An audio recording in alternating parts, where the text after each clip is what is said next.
کا جنم دن کیوں نہیں مناتے ہو کہ آج کے دن رسول کا نواسا پیدا ہوا لیکن وہ شہید ہوا تو تم اس کا ماتم کرتے ہو، جبکہ شہید کو تم زندہ بھی مانتے ہو، کیونکہ قرآن کہتا لا تقولوا لمن يقتل في سبيل الله اموات، جو اللہ کے راہ میں قتل کر دیے جائیں ان کو مردہ نہ کہو، وہ زندہ ہے۔ مجھے ایمانداری سے بتاؤ جو زندہ ہو اس کا ماتم کیا جاتا ہے؟ کیا تم اپنا بیٹا تمہارا زندہ ہو کل ماتم کر کے دیکھو؟ تمہارا نواسا گھر میں زندہ ہے، ذرا اس کا ماتم کر کے دیکھو، دنیا کہے کہ بے وقوف ہے۔ ہاں تم اپنے نواسے کا ماتم کرو تو دنیا بے وقوف کہے، تمہیں کوئی اور نہیں ملا تھا، وہ نبی کا ہی نواسا ملا تھا جس کو تم زندہ بھی مانو شہید بھی مانو اور اس کا تم ماتم بھی کرتے ہو۔ میرے بھائیوں پھر اس کی پیدائش کی تاریخ کہاں چلی گئی؟ اگر اس کے انتقال اور شہادت کی تاریخ یاد ہے تو محمد رسول اللہ کی وفات اور آپ کے انتقال کی تاریخ پھر تم کیوں بھول گئے ہو؟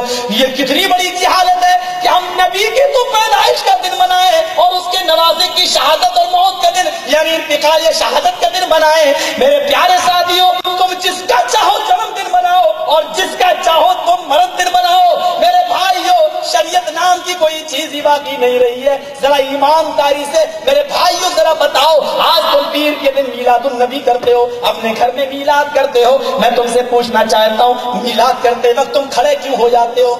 چلو مجھے ایک فیصلہ کرو، میلاد کرتے ہو کھڑے کیوں ہو جاتے ہو؟ ایک مرتبہ بدایوں میں بھی گیا، اذان ہوئی، اذان کے بعد جماعت کھڑی ہونے والی تھی، اس نے پھر پکار کے کہا الصلاۃ والسلام علیک یا رسول اللہ، الصلاۃ والسلام علیک یا حبیب اللہ۔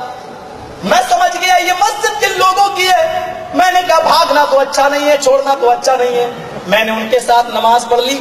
اس کے بعد میں کینچی والا مسافہ چلنے لگا، امام صاحب سے سارے مقتدی مسافہ کرنے لگے، وہ ایسے نہیں تھا بلکہ ایسے والا مسافہ تھا۔